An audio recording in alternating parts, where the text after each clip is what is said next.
la co-élaboration, le fait de travailler ensemble avec des gens qui viennent d'univers différents, fait partie de la méthode traditionnelle d'innovation de l'être humain.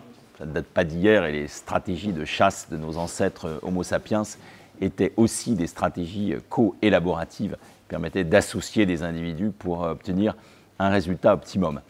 Ce qui se passe aujourd'hui, c'est que c'est plus facile. D'abord, les rapprochements sont plus faciles, l'espace n'est plus l'handicap qu'il était autrefois, et le langage non plus. Les cultures restent parfois des freins, mais de plus en plus, il est facile de travailler avec d'autres. Deuxièmement, l'innovation n'est plus une innovation verticale.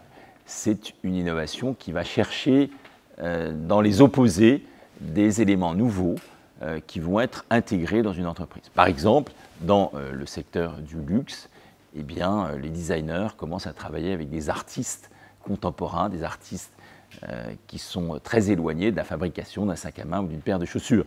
Donc on a ces collaborations avec des partenaires qui ne sont pas forcément conçus, fabriqués ou prêts à travailler ensemble, mais qui se font aujourd'hui beaucoup plus qu'elles ne se faisaient hier.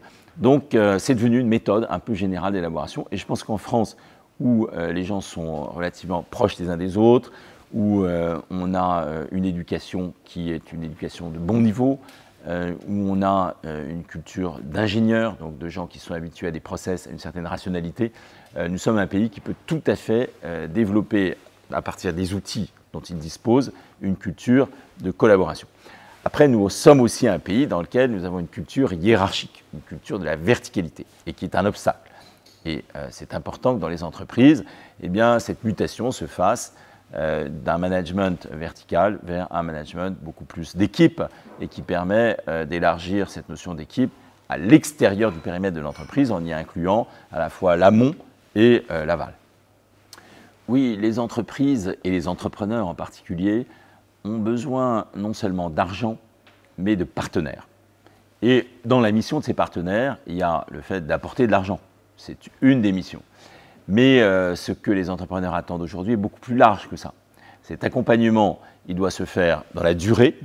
Donc le fait de pouvoir trouver des financements qui soient des financements longs, qui accompagnent la courbe de développement des entreprises est essentiel. C'est le cas du métier que je fais, le private equity, qui est une façon d'investir sur le long terme. On accompagne les entrepreneurs sur la durée.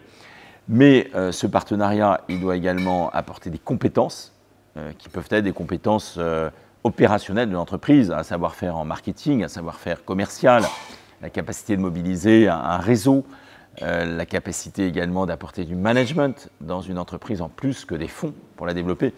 Donc aujourd'hui, le tandem entre l'entrepreneur et celui qui le finance, il doit plus ressembler à ce qui existait autrefois entre l'explorateur et l'armateur. L'explorateur partait sur un bateau, l'armateur finançait le bateau, mais apportait aussi beaucoup plus.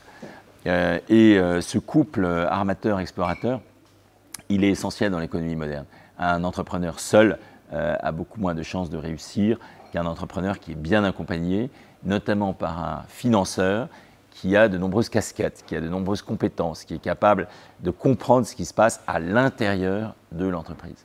La raison pour laquelle les fonds d'investissement les plus performants sont souvent ceux qui sont gérés par des gens qui ont déjà une expérience de l'entreprise, qui connaissent l'entreprise de l'intérieur, qui ne sont pas de purs financiers.